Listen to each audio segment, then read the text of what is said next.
Hace unos 50 años no estaban de moda las escuelas de periodismo. Se aprendía en las salas de redacción, en los talleres de imprenta, en el cafetín de enfrente, en las parrandas de los viernes. Todo el periódico era una fábrica que formaba e informaba sin equívocos y que generaba opinión dentro de un ambiente de participación que mantenía la moral en su puesto. Pues los periodistas andábamos siempre juntos, hacíamos vida común y éramos tan fanáticos del oficio que no hablábamos de nada distinto que del oficio mismo. El trabajo llevaba consigo una amistad de grupo que inclusive dejaba poco margen para la vida privada. No existían las juntas de redacción institucionales, pero a las 5 de la tarde, sin convocatoria oficial, todo el personal de planta hacía una pausa de respiro en las tensiones del día y confluía a tomar el café en cualquier lugar de la redacción. Era una tertulia abierta donde se discutían en caliente los temas de cada sección y se le daban los toques finales a la edición de mañana. Los que no aprendían en aquellas cátedras ambulatorias y apasionadas de 24 horas diarias, o los que se aburrían de tanto hablar de lo mismo, era porque querían o creían ser periodistas, pero en realidad no lo eran. La misma práctica del oficio imponía la necesidad de formarse una base cultural y el mismo ambiente de trabajo se encargaba de fomentarla. La lectura era una adicción laboral. Los autodidactas suelen ser ávidos y rápidos y los de aquellos tiempos lo fuimos de sobra para seguir abriéndole paso en la vida al mejor oficio del mundo, como nosotros mismos lo llamábamos. La creación posterior de las escuelas de periodismo fue una reacción escolástica contra el hecho cumplido de que el oficio carecía de respaldo académico. Ahora ya no son solo para la prensa escrita, sino para todos los medios inventados y por inventar. Pero en su expansión se llevaron de calle hasta el nombre humilde que tuvo el oficio desde sus orígenes en el siglo XV, y ahora no se llama periodismo, sino ciencias de la comunicación o comunicación social. El resultado en general no es alentador. Los muchachos que salen ilusionados de las academias con la vida por delante parecen desvinculados de la realidad y de sus problemas vitales y prima un afán de protagonismo sobre la vocación y las aptitudes congénitas, y en especial sobre las dos condiciones más importantes, la creatividad y la práctica. Tal vez el infortunio de las facultades de comunicación social es que enseñan muchas cosas útiles para el oficio, pero muy poco del oficio mismo.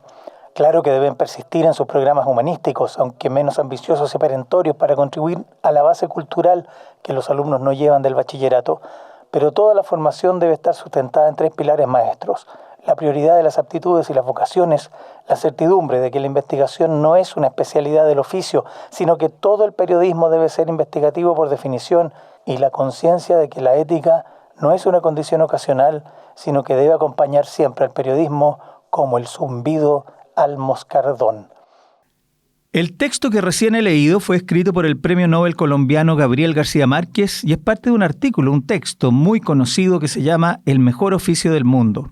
Se refiere al periodismo, oficio que García Márquez ejerció durante buena parte de su vida y que se puede conocer en libros de antologías como Entre Cachacos y en obras individuales, libros notables como Relato de un náufrago y Noticia de un secuestro, que ya forman parte del canon que demuestra cómo periodismo y literatura pueden ir de la mano y muy lejos. García Márquez falleció en 2014, pero desde mucho antes, a través de la Fundación para el Nuevo Periodismo Iberoamericano, estuvo involucrado en la mejora de la calidad y de las condiciones del periodismo en América Latina. Hoy, el premio Gabo, otorgado por la Fundación Gabo, sucesora del anterior, es quizá el referente más grande de premios periodísticos en español y también en portugués en la región. Nuestro capítulo de hoy va a estar dedicado a hablar históricamente de este premio y en general de los premios a los periodistas, pero vamos a darle una vuelta transnacional, no solo chilena. Los premios en todas partes del mundo son una forma de legitimación y valoración profesional que ya tiene muchos años y que por lo tanto se puede historizar. Tuve la fortuna de toparme con un artículo académico muy reciente de 2024 que justamente revisa de manera histórica el Premio Gabo. Premio Gabo, análisis histórico crítico de un referente de los valores de la crónica latinoamericana, publicado por los profesores de la Universidad Rey Juan Carlos de Madrid, Juan José Robledo Tangarife y Rainer Rubira García. Ellos nos acompañarán hoy para conversar de este y otros premios que a lo largo de la historia han buscado legitimar esta profesión. Soy Alfredo Sepúlveda, profesor de la Escuela de Periodismo de la Universidad Diego Portales, autor de Historia del Periodismo en Chile, y esto es Museo de Prensa Podcast. Desde manuscritos clandestinos hasta redes globales de información, los medios han sido actores del poder, de la opinión y de la historia. Esto es el podcast del Museo de Prensa UDP, un espacio para explorar la historia que ha marcado la prensa chilena, porque para entender el presente hay que entender el pasado. Rainer Rovira García, doctor en comunicación por la Universidad Rey Juan Carlos, actualmente dirige la Cátedra UNESCO de Investigación en Comunicación de la misma universidad y ha sido profesor en instituciones de Cuba, Ecuador, España, Estados Unidos y Lituania. Su trayectoria académica lo ha llevado a publicar en revistas de alto impacto internacional y a dirigir proyectos de investigación sobre comunicación, cultura, internet, industrias culturales y género. Nos acompaña también Juan José Robledo, periodista colombiano con más de 30 años de experiencia en medios de América Latina y Europa. Fue cronista en Medellín, editor de la Universidad de México, corresponsal de BBC Mundo en Madrid y colaborador habitual del País y revistas como Gato Pardo. Desde hace más de 25 años vive en España, donde combina la docencia universitaria con la escritura de perfiles y reportajes para medios internacionales. Ambos son coautores del artículo de investigación Premio Gabo, Análisis Histórico Crítico de un referente de los valores de la crónica latinoamericana. Profesor Robledo, profesor Rovira, muchas gracias por estar en Museo Prensa Podcast. Gracias a ti por invitarnos. Gracias Alfredo por la invitación. Al contrario, un agrado y un honor. Les quería que partiéramos ya en materia, como había anticipado el artículo, me parece muy interesante para hablar de algo que está medio no muy tocado, digamos, desde el punto de vista historiográfico. Desde la perspectiva de la historia del periodismo hay una tradición, ¿no?, de otorgar premios al periodismo o a los medios o a los periodistas. Eso como una forma de legitimación o de valoración. Antes de que entremos a hablar del Gabo, que es un premio que acá conocemos bien acá en Chile, me gustaría enmarcar al premio, al Gabo, en esta tradición.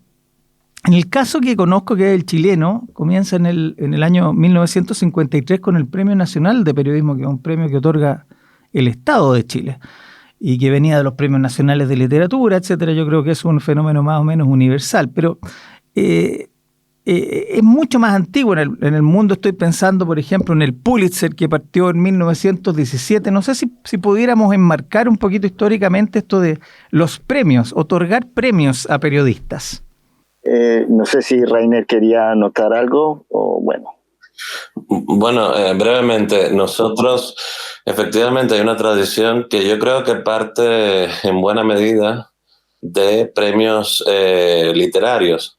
Es decir, premios que tienen que ver con, sobre todo en los inicios, con obras más literarias, crónicas de viaje, etcétera, los juegos florales, etcétera, que se daban mucho en el siglo XIX y principios del XX. Efectivamente, uno de los premios más antiguos es el que tú te referías, el Pulitzer, pero también tenemos, por ejemplo, el Maria Moores Cabot, que lo otorga la Universidad de Columbia desde el año 38, que tiene un enfoque muy orientado a América Latina.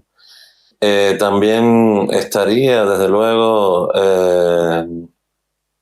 el premio de la Sociedad Interamericana de Prensa, que más o menos, si mal no recuerdo, del año 54 en adelante, pues empieza justamente a reconocer trabajos periodísticos, particularmente en categorías como fotografía, como opinión, por ejemplo.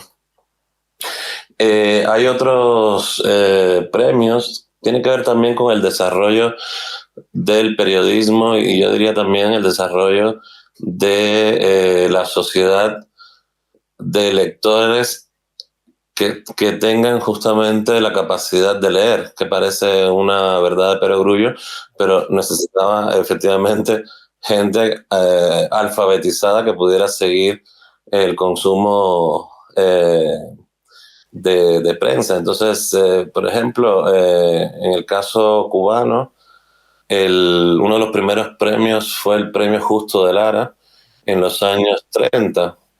Empezó justamente en 1934. Es un premio también bastante antiguo. Perdón, ¿otorgado por quién? Es interesante porque quien organizaba el premio era precisamente una cadena de tiendas. O sea, no siempre los premios eran otorgados por instituciones como universidades o sociedades literarias. A veces, en este caso, era el premio más importante que se daba en periodismo en los años 30, desde los 30 hasta los 50 y pico, casi hasta el año 59, con el triunfo de la Revolución Cubana, y lo organizaba la cadena de tiendas más importante del país, que se llamaba El Encanto. Wow. Que son Interesante. precisamente los antecesores de las famosas tiendas El Corte Inglés de Madrid. Así que sería un poco el equivalente, digamos, no sé, a las grandes cadenas de tiendas en ciudades como puede ser París o Londres, ¿no? Uh-huh. Es súper interesante eso, porque que no sea una... Acá en Chile estamos acostumbrados un poco a que sean organizaciones que otorguen legitimidad desde el Estado o desde la profesión. En ese sentido, y en el mundo también me da la impresión, comentaba recién, del María Moores Cabot, que da la Universidad de Columbia, y la CIP, y el de la CIP no es del gremio de los periodistas, es de los dueños de los periódicos. Pero ya entrando al Gabo, me parece interesante porque trata de hacer algo que no siempre se ha logrado, que es el sueño como de la unidad hispanoamericana, en este caso iberoamericana.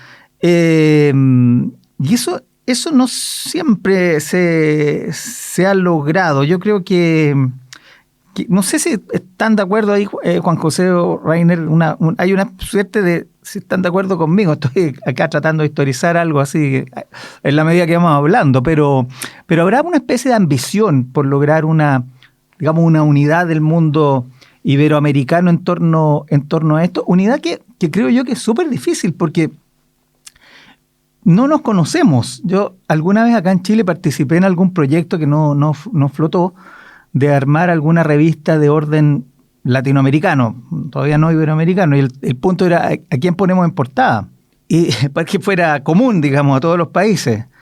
Y fuera de Gael García Bernal en esa época, no había mucha gente que pudiéramos poner en portada.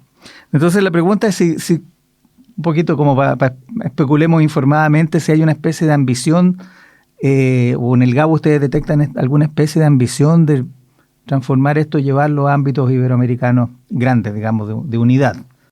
Bueno, sí, Rainer, si quieres agregar algo, Rainer, yo podría decir, a ver, parte del artículo también en el que te ha llamado la atención, Alfredo, pues forma parte de una investigación un poco más larga en la que nuestra ambición en esta investigación es detectar un poco si hay un estilo de periodismo iberoamericano. ¿Sabes? Un poco, si hay una mirada común,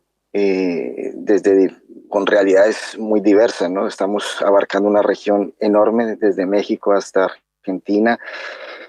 También el caso del premio Gabo, García Márquez tenía una visión muy iberoamericana, ¿no? Él sí tenía esa visión desde el comienzo. Él incluía tanto a Brasil y a Portugal en el premio, ¿no? De hecho, es muy curioso a la hora de ver los participantes del premio Gabo, los países que más participan, pues en orden serían Colombia, donde nace el premio, Brasil es el segundo país que más participa, luego está Argentina y España también. Pero la participación brasileña es muy grande, y de hecho uno ve los finalistas del premio, hay mucha participación brasileña, con lo cual sí que hemos detectado que hay ciertos rasgos, ¿no? Rasgos de un ser enorme, amorfo, pero que compartimos un imaginario de alguna forma parecido, ¿no? Cómo miramos, cómo contamos las cosas, y me remito a uno de los jurados del premio Gabo y un periodista también muy reconocido, que es Martín Caparrós, Él habla de la mirada sudaca, ¿no? En el periodismo, ¿no? Y cuando le preguntan, ¿qué es la mirada sudaca, no? La mirada sudaca es esa mirada intensa, ¿no? La mirada intensa de la realidad y cómo se cuenta, ¿no? Cómo se cuentan las cosas en este mundo, como digo yo, tan amorfo, ¿no? Pero que compartimos muchas situaciones, no sé, referentes culturales. Hay un antecedente que también es interesante mencionarlo, que viene desde España, que es los premios Rey de España, que los otorga la Agencia EFE y la Agencia de Cooperación Internacional, que también se dirigen al mundo iberoamericano. Correcto. O sea, también ahí está Brasil y Portugal. Sí, sí. Para la agencia EFE, Brasil es un mercado muy importante y, bueno, de hecho tiene una oficina muy grande en Río de Janeiro. Entonces, bueno, ahí hay un interés como de agrupar, ¿no? De agrupar de alguna manera este mundo. No sé si Rainer quiera agregar algo o comentar. Un poquito, pero antes de eso, un poquito, es interesante este traspaso que se hace hacia el mundo luso, porque finalmente existe la barrera del idioma y, y los medios no se traspasan de un país a otro en general. Yo a veces entro a páginas brasileras cuando pasa algo muy fuerte en Brasil y no es una complicación muy grande leer, pero no es algo que uno haga constantemente, digamos, como si puede ser como otro tipo de prensa de otros países. Sí, No, quería solamente hacer una observación, y es que, en mi opinión, efectivamente, podemos hablar de cierto mercado latinoamericano, más bien en otras áreas como la propia producción de telenovelas, que se comparte probablemente mucho más que la propia producción de noticias. Incluso a nivel del cine, podríamos hablar de un movimiento de cine latinoamericano, con una estética propia, por ejemplo, cosa que en el caso del periodismo pues no encontramos del todo, a no ser con iniciativas justamente como la iniciativa de la Fundación Gabo y del Premio Gabo, que intenta precisamente poner en valor algo que en esta investigación, que es la tesis de doctorado de mi compañero Juan José, es precisamente el hecho de que haya una tipología de género propia de Latinoamérica, una forma particular de entender el periodismo propia de Latinoamérica. Y eso justamente creo que es uno de los grandes aportes del premio y de la fundación específicamente. Entonces, ¿tú dirías que el premio consagra esa tipología o el premio como que tiende a reforzarla, un poco tiende a inventarla? ¿Qué es primero ahí, el huevo o la gallina?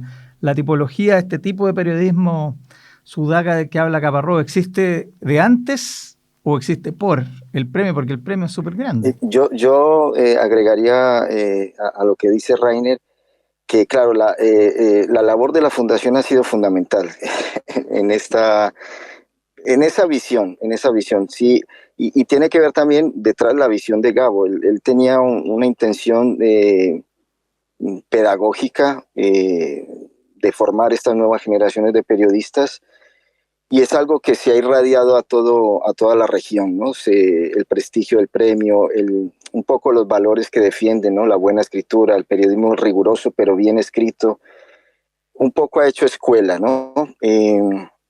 Pero sí que es verdad, y también recuerdo un comentario de un profesor de la fundación de García Márquez, español, por cierto, Miguel Ángel Basteñer, que pues, durante muchos años fue el subdirector de Relaciones Internacionales del País, del periódico El País, muy amigo de Gabo. Ellos mantenían una relación que iba más allá de la amistad, ¿no? También era profesional, compartir proyectos, en las charlas, las comidas, pues compartían esa idea de crear escuela, ¿no? En El País crearon la Escuela de Periodismo del País con su máster de periodismo, y por esa época Gabo también estaba con el proyecto de la fundación, que Reiner lo sabrá mejor, con la Escuela de Cine de Cuba, pero sí, ha hecho un poco de pedagogía con esto. Y Miguel Ángel Bastenier, muy crítico frente a lo que hemos llamado, lo que en la región se llama la crónica latinoamericana, que es un poco como el género, el sumum, ¿no? Del género que acumula todo, como el buen quehacer del periodismo bien escrito. Para Miguel Ángel Bastenier, con toda la franqueza española, él decía que era un invento de la fundación, ¿no? Él decía que la crónica es un invento y que está bien defender lo suyo, pero que la crónica, y él era profesor de la fundación, de los talleres de la fundación, que la crónica vendría a ser como un reportaje, un gran reportaje con ínfulas literarias que quedaría más o menos bien, ¿no? Sin embargo, en la región, los grandes periodistas, estoy hablando de Martín Caparrós, estoy hablando de Alma Guillermo Prieto, mexicana, de los, no sé, colombianos, muchísimos, Samper, ¿no? Hablan de la crónica, ¿no? Y la crónica como algo propio, ¿no? Y no sé, yo creo que Reines podría aportarnos algo, no sé, desde el propio concepto de cronistas de Indias, no sé, es una palabra quizá un poco manoseada, pero que la hemos tenido desde siempre en la región. Sí, ahí yo no sé si alguna vez pensé o leí por ahí, no me acuerdo ya, pero como que la idea de crónica en el mundo global, digamos, primer mundo, está muy relacionada con el nuevo periodismo. Como de Jay Talisi, Wolf, etcétera, etcétera, pero que corre como paralelo, como que en Latinoamérica teníamos estas cosas al mismo tiempo que esto otro estaba haciendo un fenómeno editorial en Estados Unidos, y acá en Latinoamérica siempre lo habíamos tenido desde Martí en adelante. Yo si me permiten, estoy muy de acuerdo con el hecho de que el fenómeno de la crónica, de la sorpresa ante lo mágico, lo real maravilloso de América, de la América nuestra, que diría Martí, esa que empieza en el Río Bravo y termina en la Patagonia, yo creo que es mucho anterior al descubrimiento del nuevo periodismo, y desde luego tiene raíces evidentemente en los cronistas de Indias, en gente como Bernal Díaz del Castillo, como el propio padre Bartolomé de las Casas. Ya es una constatación en sí misma de cierto género que empieza a surgir y que se despierta frente a lo real maravilloso, a lo mágico de las escenas latinoamericanas, ¿no? Yo decía que esto evidentemente incluye desde autores como Sor Juana hasta el propio Julián del Casal. Y claro, tiene el boom con todo el respeto a los grandes del boom latinoamericano del siglo XX, pero hay un pre-boom o un boom anterior. Boom previo. Un boom previo, efectivamente, que es el modernismo. Es decir, ese movimiento tan grande que tanto dio a las letras y también al periodismo, ¿por qué no decirlo, no? Y claro, era frecuente en esa época, a finales del siglo XIX, encontrar a un intelectual latinoamericano, ahora sí, digamos, capaz de ser corresponsal de diferentes periódicos importantes. José Martí, por ejemplo, el propio Rubén Darío, otros tantos, capaz de tener un reconocimiento más allá de su país, o sea, de tener cierta internacionalización o globalización, como queramos llamarlo, y es que eran intelectuales que se movían indistintamente de Nicaragua a Perú, de Perú a Cuba, pasando por Estados Unidos, que hablaba español también ya entonces. Por tanto, digamos que, en mi opinión, mucho antes de que hubiese la Fundación Gabo y el Premio Gabo, ya podríamos rastrear cierta... Transnacionalidad, sí, Exacto. de todas Sí, maneras. sí. Y es como si la ciudad letrada se estuviera moviendo ya en el siglo XIX, no eran ciudades letradas locales, sino que tenían estos grandes movimientos transnacionales. Eso es impresionante. Sí, y lo más importante es que muchos de ellos se hicieron grandes amigos, se visitaban. Yo recuerdo, bueno, haber leído las visitas, por ejemplo, de Gabriela Mistral a Cuba y viceversa. Es decir, se empezaba a construir una comunidad desde la literatura, pero luego creo que también incluyó al periodismo y desde luego el proyecto de Prensa Latina contribuyó mucho en ese sentido. Tratando de buscar precisamente una unidad donde a lo mejor no la había antes por los motivos de separación de los mercados, lo que decíamos, ¿no? Es decir, que el mercado periodístico latinoamericano ha estado históricamente mucho más dividido que, por ejemplo, lo que encontramos ahora con el mercado de la televisión, con la telenovela, por ejemplo, como fenómeno latinoamericano.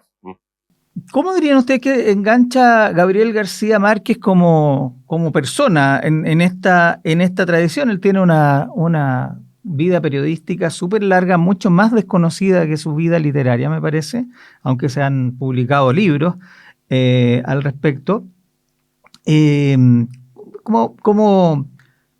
No sé si siempre fue periodista, pero su fama de novelista lo superaba aquello, y de alguna manera me parece a mí que este interés en el periodismo lo intentó, como que intentó siempre volver a sus raíces. ¿Qué sabemos de García Márquez como periodista? Bueno, pues él de hecho, él se consideró siempre un periodista, ¿no? Y era como no sé, como su ambición.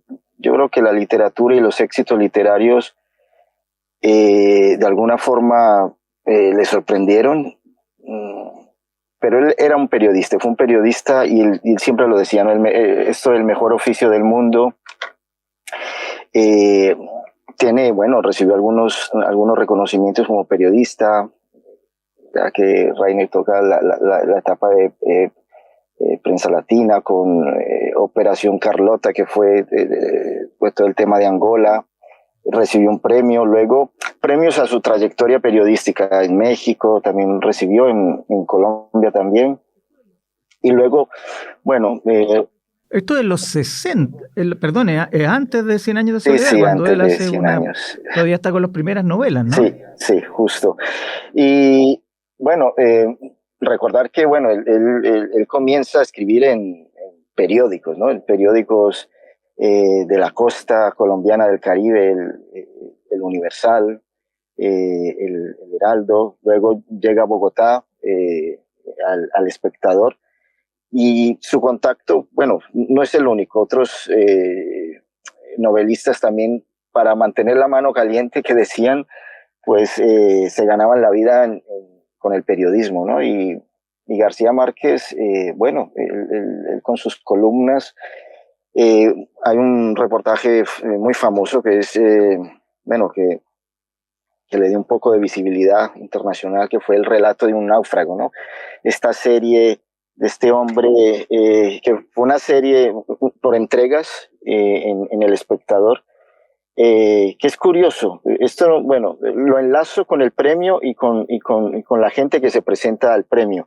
De alguna forma, esa influencia de García Márquez en todo el continente, de alguna manera, se puede observar el alma de García Márquez, incluso en los temas que a veces eligen los periodistas o que les inspiran, incluso en la forma en que narran, ¿no? Estoy recordando un gran reportaje en un medio argentino, Rosario 3, que cuenta la historia de un polizón africano, toda la odisea desde que sale de África y por cuestiones termina en Argentina. Está contado por entregas, ¿no? Fue publicado por entregas, digital, es un medio digital, y cuando lo lees un poco te recuerda a ese gran reportaje de García Márquez, ¿no? El relato de un náufrago en otro momento muy diferente y con otros actores, pero a veces se nota ese legado, ¿no? de García Márquez. Aparte de su labor, de su faceta periodística, él además sentía un compromiso con el periodismo y quería transmitirlo a las nuevas generaciones. Él realmente sentía que era algo fundamental en la sociedad, un periodismo bien hecho, y por eso se embarca en todo este tema de la fundación y convence a muchos. Es decir, no era solo él, detrás de él había gente de muchas nacionalidades, no solo latinoamericanos. Estoy pensando en el estadounidense John Lee Anderson, que también está muy vinculado a la fundación. Jean-François, que hasta hace unos par de años que murió, era el director de muchas de las actividades de la fundación. Mucha gente que se subió al barco con García Márquez con esa idea un poco, no sé si utópica, pero que creían en lo que hacían y querían transmitirlo. Sí, es súper interesante pensar a García Márquez como, no sé, como en esto de la historia situarse bien en los tiempos. No es el novelista de 100 años de soledad, es el tipo que escribió 100 años de soledad, el tipo que había escrito Relatos de un náufrago como periodista. O sea, había un García Márquez súper sofisticado, previo, con una vida previa, digamos, a ser un fenómeno mundial, y no siempre lo pensamos así. ¿Ustedes creen que él, en el contexto de esos años, Guerra Fría y todo, él se definió alguna vez como periodista de izquierda? Porque él tiene una relación cercanísima con la Revolución Cubana. No participa de los debates, aquí por ejemplo, que participó Jorge Edwards cuando escribió Persona non grata, por el caso de Padilla, me parece. García Márquez se restó de eso. Es interesante también verlo en el contexto de su tiempo. Acá yo en mi libro Historia del Periodismo encontré los años de la Unidad Popular, hay una organización, un gremial de periodistas de izquierda que apoyaba al gobierno. No era una cuestión como de mantener neutralidad, no era la idea, digamos, que se reivindicarían en los premios Pulitzer. ¿Qué decía García Márquez de esto y cómo se engancha aquello con el premio? Efectivamente, Gabriel García Márquez, mucho tiempo, y creo que no fue el único, se identificó con el proyecto de la Revolución Cubana. Digo que no fue único en su generación, porque no hay que olvidar que la gran mayoría, por no decir todos, los grandes escritores, intelectuales, tanto europeos como de América Latina, y diría también de Estados Unidos, de la época, se identificaron con el proyecto de la Revolución Cubana. En concreto, en América Latina, no solamente desde Carlos Fuentes, pasando por el propio García Márquez y terminando por Vargas Llosa mismo, que luego decidió no respaldar el proyecto más, pero también un montón de intelectuales europeos, en fin, el caso de Simone de Beauvoir, el caso de tantos otros.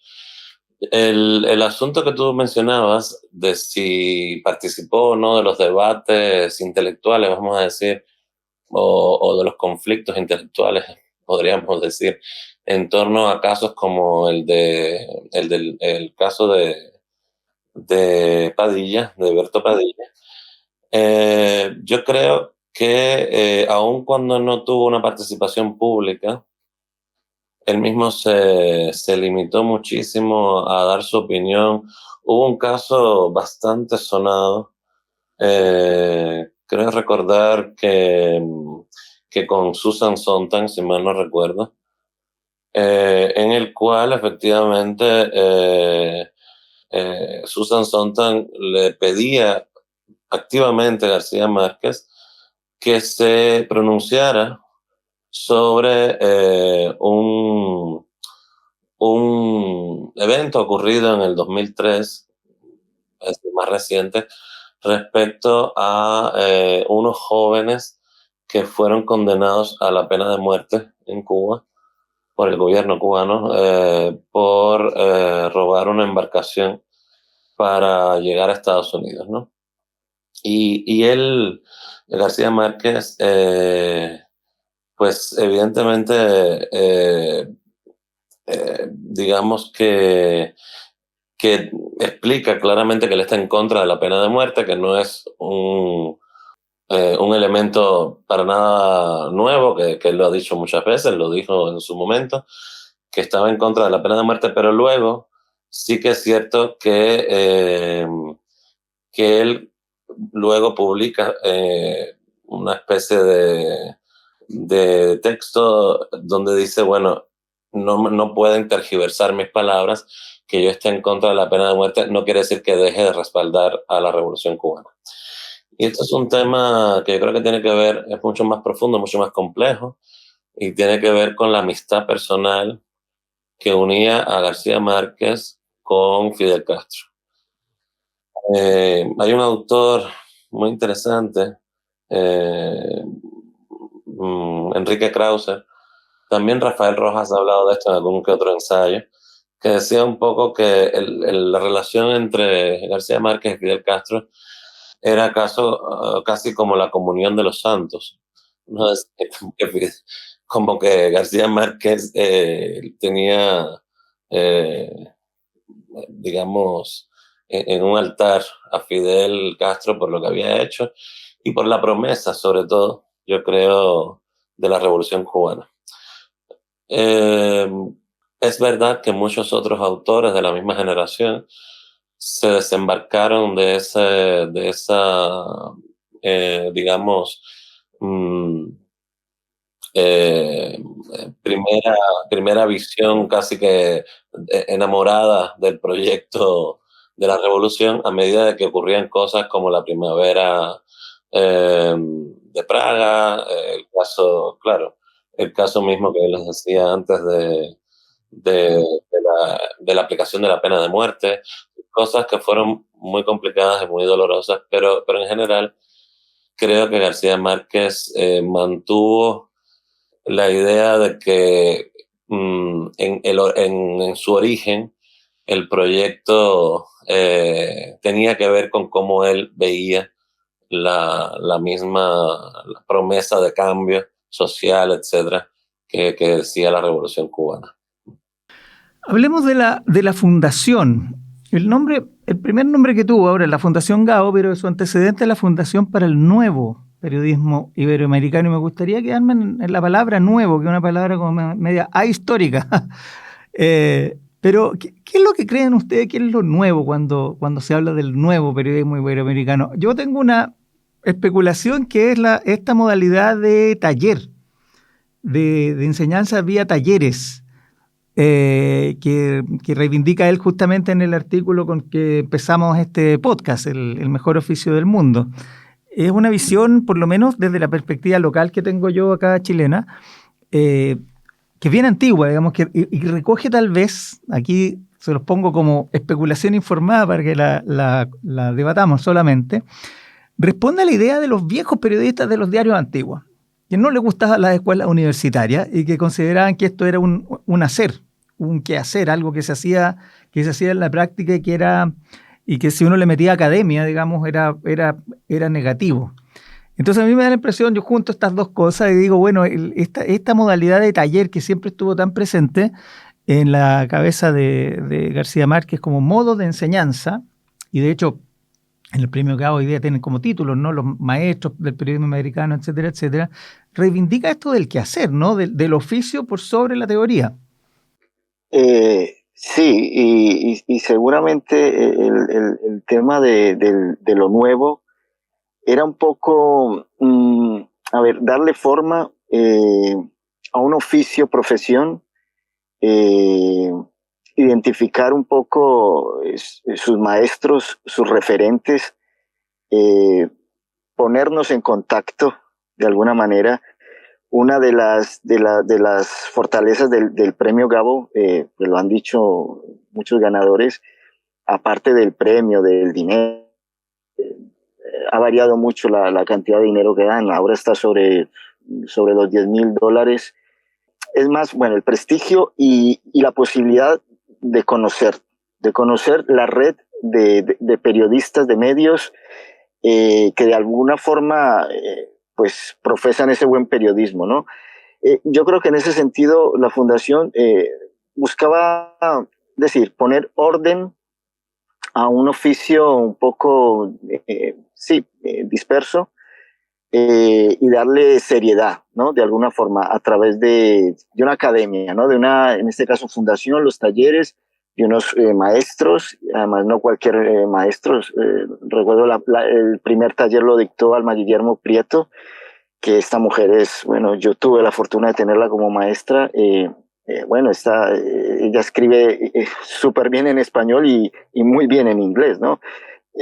Y en inglés, es decir, era gente muy reconocida, que realmente tú ibas a escucharles aprender, y yo creo que ese era un poco el espíritu de García Márquez, además de darle como un aire fresco al oficio, ¿no?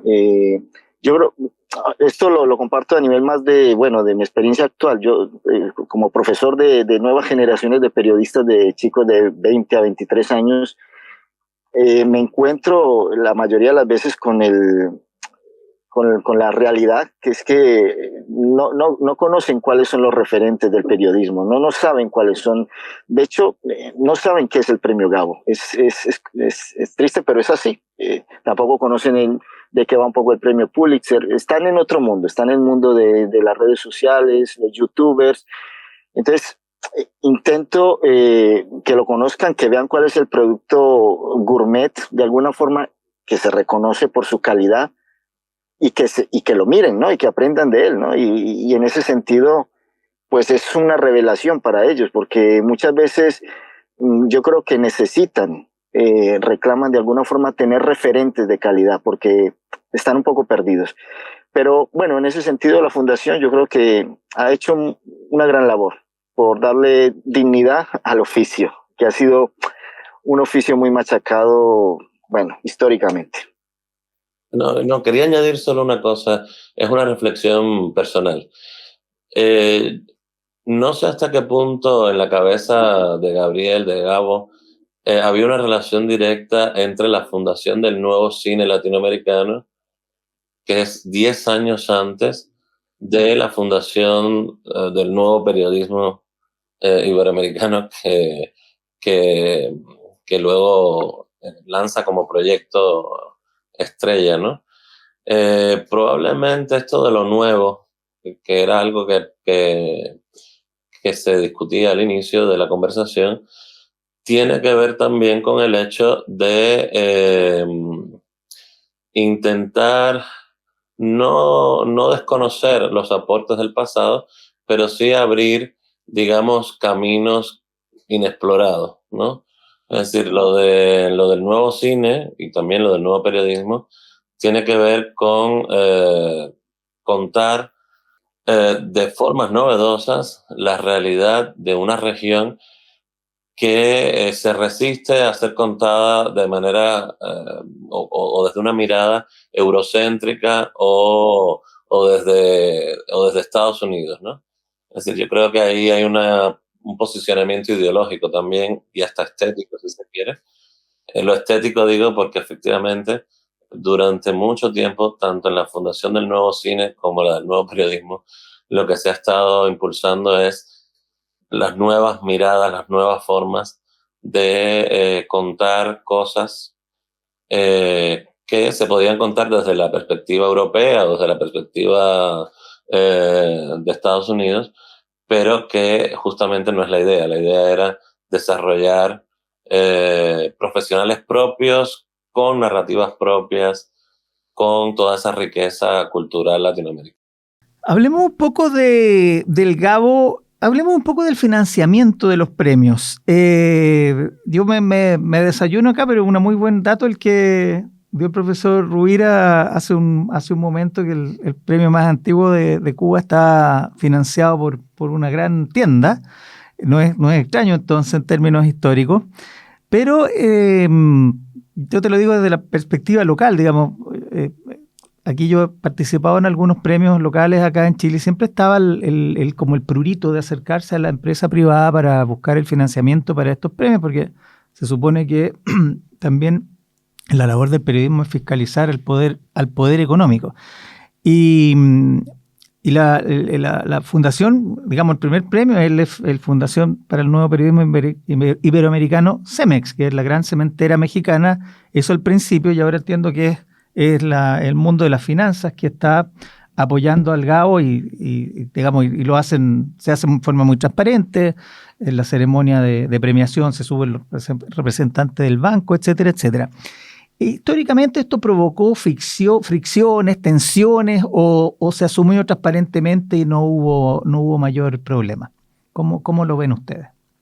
A ver, yo estoy recordando el premio de periodismo, yo soy colombiano, el periodo de periodismo en Colombia con mayor reputación antes de que surgiera el premio Gabo, todavía tiene muchas reputaciones, son los premios Simón Bolívar, que los entrega una compañía de seguros. Es una compañía de seguros, esto desde los finales de los 70. Claro, en el caso del premio Gabo, claro, primero hay que decir que primero surge la fundación, es unos años después que surge la necesidad de crear el premio. El director de la fundación, que es Jaime Abello, bueno, un poco con García Márquez, piensan qué podrían hacer, cómo podrían vender la imagen de ese premio. Y recuerdo una frase que le dice García Márquez a Abello, que no bastaba con ser el mejor, sino que se sepa, ¿no? Que se sepa que se hace bien, ¿no? Que ese medio lo hace bien y que esa persona lo hace bien. Bueno, en ese primer momento, Gabo vivía en Ciudad de México, tiene muy buena relación de todo tipo, con intelectuales, con empresarios, de todos los niveles, y es la cementera Cemex que entra a patrocinar el premio. De hecho, el premio se entregó durante muchos años, el premio se llamaba Premio Cemex, Fundación para el Nuevo Periodismo Iberoamericano, se entregaba en Monterrey.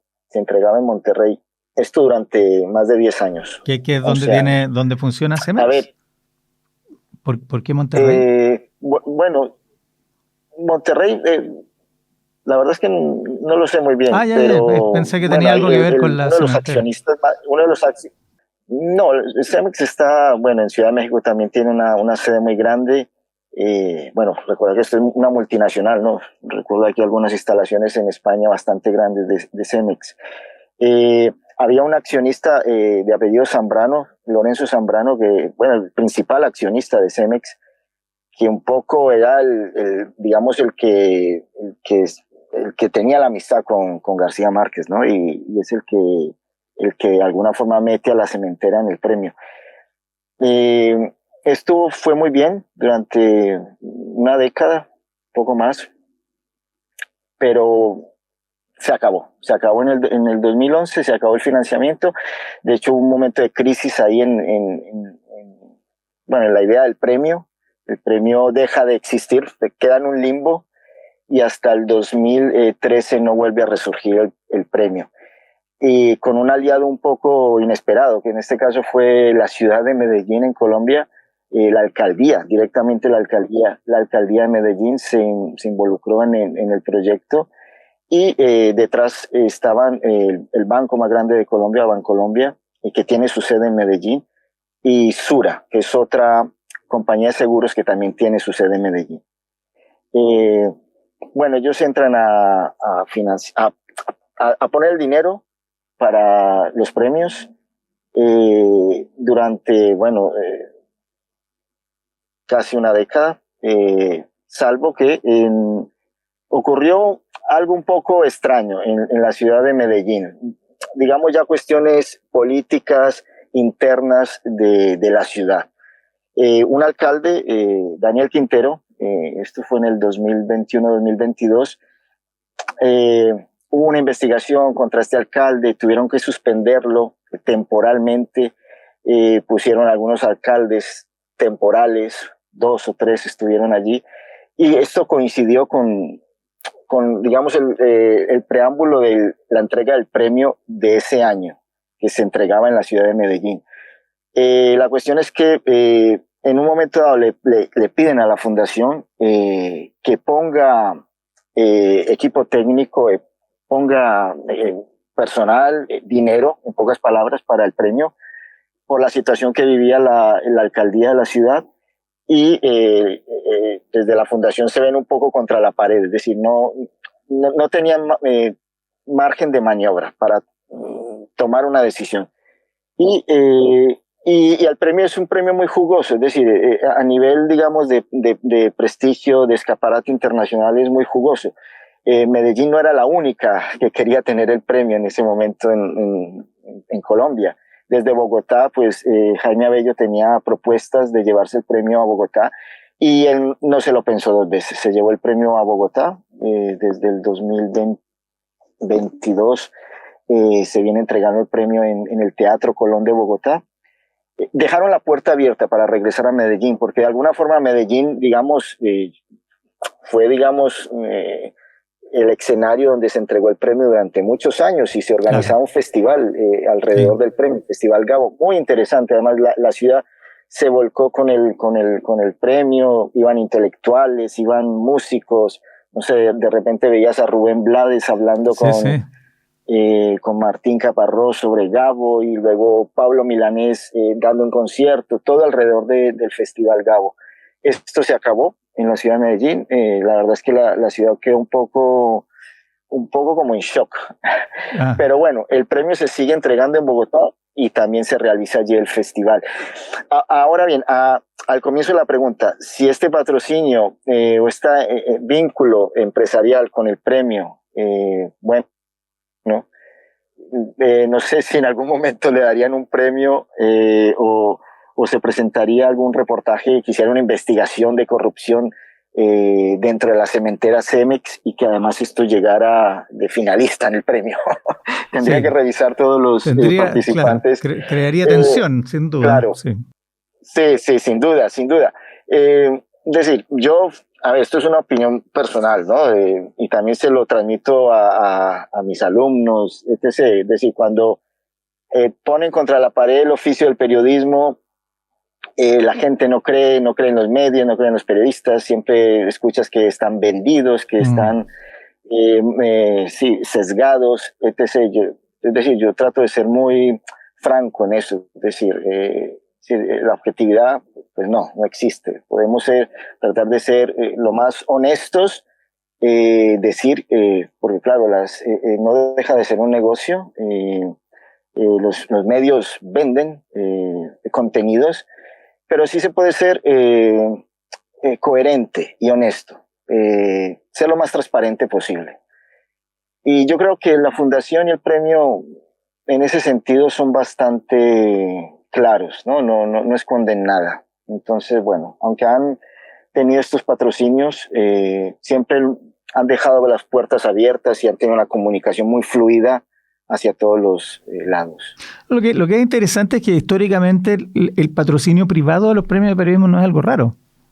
No hay una invención de rueda aquí tampoco. Entonces, si uno lo mira desde la perspectiva histórica, pareciera ser una de las maneras válidas de hacer estas cosas, que al final, como tú bien dices, también redunda en legitimación de un oficio que es clave para la democracia. Quisiera terminar con una última pregunta que me va quedando en el tablero, que es la relación con España. Está un poquito, lo abordamos como brevemente recién, pero tal vez si pudiéramos cerrar con esta idea de que hay vasos comunicantes entre el Ortega y Gasset, entre la Fundación, entre Gabriel García Márquez, entre el diario El País, entre el magíster de periodismo del diario El País de España, y finalmente está esta idea de iberoamericana que ya habíamos visto al principio, y que, digamos, lo que hemos visto es que los lazos históricos en ese sentido son fuertes, pero me interesa España, ya que ustedes están ahí, y cómo lo ven desde la hora, después de haber también escrito el artículo. Yo solamente un apunte en relación con la pregunta previa y también con esta que estás haciendo ahora. Yo creo que los premios, además, como vamos a decir, formas de reconocimiento profesional, se retroalimentan entre sí. Por ejemplo, este año, el María Moores Cabot del año 25, una de las menciones ha sido para Jaime Abello, de la Fundación Gabo. Es decir, se reconoce desde un premio al otro la trayectoria. La trayectoria que puede tener, haber polémicas, etcétera, pero desde luego hay un trabajo consolidado de muchos años. Y en ese sentido, creo que podríamos trazar muchísimas más coincidencias. Probablemente estoy pensando en premiados del María Moores Cabot que puedan haber recibido también el premio García Márquez, es decir, probablemente vamos a encontrar coincidencias porque estamos hablando de los mejores periodistas con los mejores trabajos, ¿no? Entonces, un premio puede tener evidentemente puede tener una tendencia más o menos hacia un tipo de género periodístico o hacia una línea editorial, pero desde luego reconoce la calidad. Y la calidad, por lo tanto, como decía Juanjo, tiene que ver con la transparencia también, con la que se hace el oficio, la honestidad, ¿no? En ese sentido, probablemente la relación con España también tenga puntos de contacto en cuanto a premiados comunes, temas que se premian, qué sé yo, temas de medio ambiente, temas de las realidades indígenas, de las realidades sociales, de los excluidos, de los marginados, etc.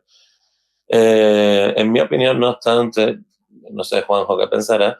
Yo veo al sistema de medios español un poco alejado en la actualidad.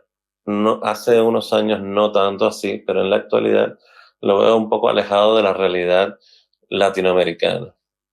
A lo mejor estoy equivocado, pero sí noto que hay, digamos, menos colaboración, menos cooperación que la que había hace unos años, donde era muy fácil ver en el país colaboraciones de periodistas latinoamericanos, por ejemplo. Eso cada vez yo por lo menos lo encuentro menos. Para no hablar de otros periódicos, El Mundo, etcétera, donde casi que es anecdótico ahora ver grandes periodistas o temas latinoamericanos en la prensa española. Sí, no, Alfredo, sí, Rainer. Sí, puede ser también. Yo matizaría, por ejemplo, no sé, estoy pensando en el caso del país, que a lo mejor no lo vemos aquí, pero como ellos han creado a su vez sus ediciones fuertes, potentes, tienen una edición muy fuerte, edición México, es decir, en México tiene una redacción muy grande que yo no sé qué publican diariamente en México, porque estoy aquí en España. Han creado, o sea, han llevado el negocio allí, entonces no lo vemos acá. Sí, tienen una acá también en Chile. Sí, no sé. Sí que es verdad que a esto habría que, por ejemplo, el grupo Prisa, que en su momento de boom, estoy hablando de años 2000, 2007, que hicieron unas grandes inversiones por todo el continente, compraron cadenas de radio, editoriales, luego les vino la crisis y tuvieron que salir de prácticamente todo, ¿no? Porque acumularon mucha deuda. Pero bueno, yo lo que veo es que sí hay como como que hay unos vasos comunicantes de cosas en las que se creen y se comparten. Yo en el caso del premio Ortega y Gasset que entrega al país desde el 84, si no estoy mal, esto es antes de la creación de la fundación, coincide con la creación de la Escuela de Periodismo del país, coincide con la escuela, más o menos la época de la Escuela de Cine de San Antonio de los Baños en Cuba. Es decir, coincide con una época en la que estas personas se sentaban a tomarse unos vinos, hablaban de proyectos, García Márquez, los fundadores del país, estoy hablando de Joaquín Estefanía, Soledad Gallego, que hace unos años fue directora del periódico, Miguel Ángel Basteñer, compartían ideas, ¿no? Como proyectos locos de qué hacer con el periodismo, de cómo, bueno, del futuro, ¿no? Del periodismo. Y en la Escuela de Periodismo, yo tuve la fortuna de hacer el máster allí del país. Yo era el único extranjero, por cierto. Éramos 40 alumnos. Bueno, nos llevaban a personajes a darnos charlas, y era la visita de García Márquez era una cosa que se esperaba siempre